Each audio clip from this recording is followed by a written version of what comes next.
War has always pushed humanity to its limits.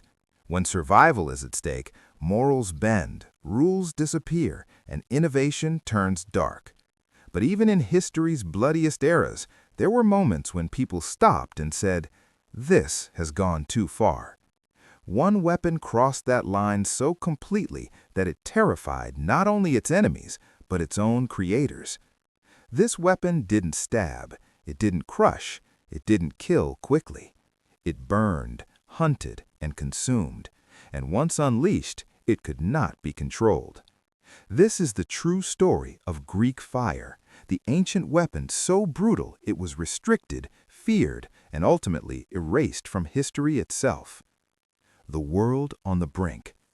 The year was 678 AD. The Byzantine Empire stood alone. Once the heart of Rome, it was now a battered shield between Europe and invading forces.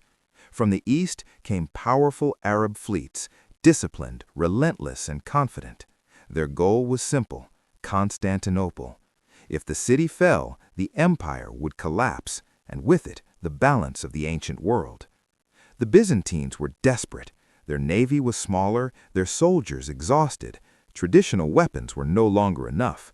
So the empire turned to something forbidden, something unnatural. The birth of a monster. Hidden deep within Constantinople, a small group of imperial engineers worked in total secrecy. Led by a mysterious inventor believed to be a Greek refugee named Kallinikos, they experimented with volatile substances no one fully understood. Their goal wasn't elegance, it was terror. They combined flammable liquids, chemical accelerants, and pressurized delivery systems. What they created wasn't just fire, it was living fire. Fire that clung to flesh, fire that fed on water, fire that screamed when it ignited. They named it Greek fire, and once it was created, there was no turning back. The night the sea burned. When the Arab fleet finally attacked Constantinople, they came with confidence. Their ships filled the horizon, drums beat, war cries echoed across the water. Then the Byzantine ships advanced. They looked ordinary until bronze tubes extended from their bows, shaped like the mouths of dragons. A signal was given, pumps were activated, and suddenly the sea caught fire. Flames shot across the water in roaring arcs, slamming into enemy ships. Wood exploded, sails vanished in seconds. Men burned alive before they could even scream. Those who jumped into the water found no escape.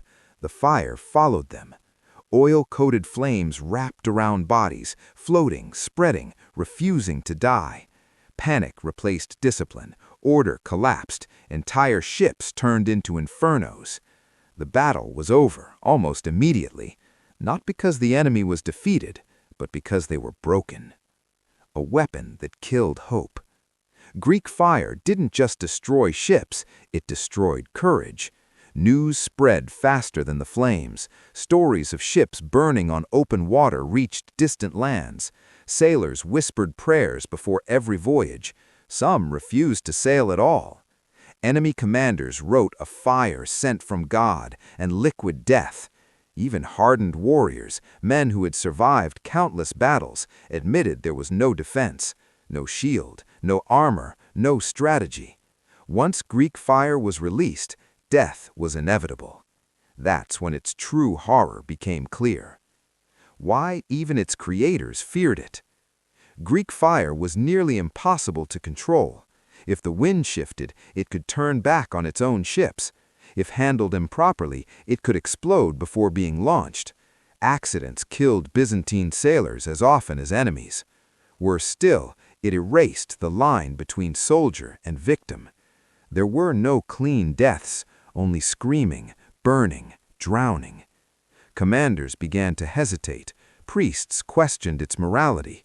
Some Byzantine laws reportedly restricted its use, forbidding it in civil conflicts or against fellow Christians. Because even in war, there were limits. Greek fire crossed them all. The secret no one was allowed to know. The formula for Greek fire was guarded with extreme measures. It was never written down, never shared outside select families, never taught openly. Engineers passed the knowledge orally, under oath. Anyone suspected of leaking the secret vanished from records, likely executed. Why such secrecy? Because the Byzantines knew the truth. If this weapon spread, the world would burn. And if enemies learned to replicate it, civilization itself could collapse. The slow disappearance. For centuries, Greek fire protected Constantinople. It stopped invasions. It preserved an empire that should have fallen long before. But time is merciless. Engineers died, families ended, secrets faded. By the 1200s, mentions of Greek fire became vague. By the fall of Constantinople in 1453, it was gone entirely. No formula, no samples, no instructions. The most feared weapon of the ancient world vanished like smoke. Modern scientists still can't recreate it. Today, chemists and historians have theories, but no certainty. Some believe it used petroleum. Others suggest quicklime reactions. Some think it was a combination no modern weapon replicates exactly. What we do know is this: no ancient weapon has ever matched Greek fire's psychological and physical devastation.